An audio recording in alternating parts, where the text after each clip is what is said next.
Now, my guest today is, as I've said, the leader of Open Doors Australia.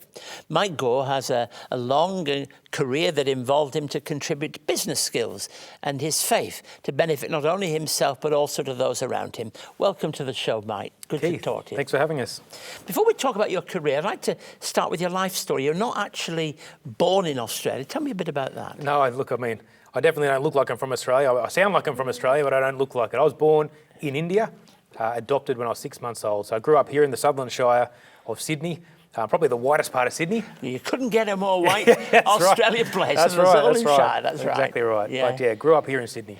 Yeah, sure. And tell us a bit about your formative Christian experience. I think, you talk about purpose as we start the program today, and really for me, that's my journey.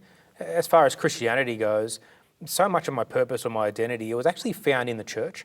Because growing up as sort of a brown kid in a white family, the only brown-skinned kid in school, as long as I can remember, the one place that people didn't look at me differently was in the church. Yeah, and it allowed me to find identity, find purpose. Yeah. And so that's where Christianity began. It was almost like a home or a safe haven for me.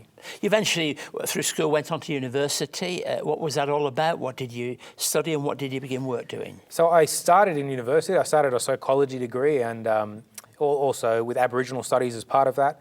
But after about a year of that, I found myself working in the Christian music world.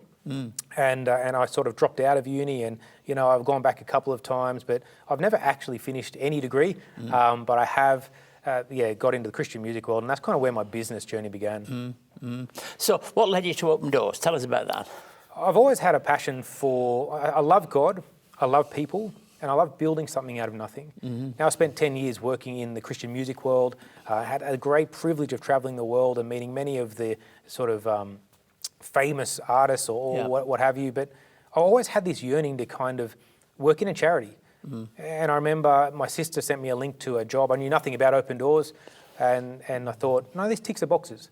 And so I applied for the job, and lo and behold, I was working for Open Doors. So now tell us a bit about Open Doors, to anybody who doesn't know what it's about. Yes, Open Doors, it's a ministry that serves what we call the persecuted church. But ultimately, we help people follow Jesus all over the world, no matter the cost. But we work in the most difficult places first. And so each year, we release an index ranking of what we call the World Watch List. It's the 50 most difficult places to follow Jesus. And Open Doors, for more than 65 years now, we've been helping distribute Bibles, training, discipleship, emergency relief, all sorts of things to the church, the local church, in some of the most conflicted countries on the planet. Now, I just need to say this. Would it be true that the Western world, as we know it, and that's not really a good title actually, but the Western world might well be coming into some of those rankings to some extent? Yeah, I think it is. One of the things we need to be clear about with persecution, because I think for Christians, but even for people watching the program today that sort of have an understanding of church, but maybe not, but persecution, number one, it's not always violent. And number two, it's not always committed by Muslims. I want to be clear about that. And I think too often, Western culture sees it only that way. Persecution is both violent and non-violent. And so to your question about Western cultures, I believe persecution and restriction on expression of faith is coming, but I don't see it being violent. And I think acts of non-violent persecution are far more effective in suppressing the church than violence. Would you say that the whole, what Open Doors represents resonates with your life and what you believe is a priority for us all? It's a great question. One of the things I believe is that everyone has a God-given purpose. And more than that, I believe everyone's created in the image of God, whether you know him or not. And the truth of it is, what Open Doors has the privilege of doing is helping people fulfill that purpose the world over.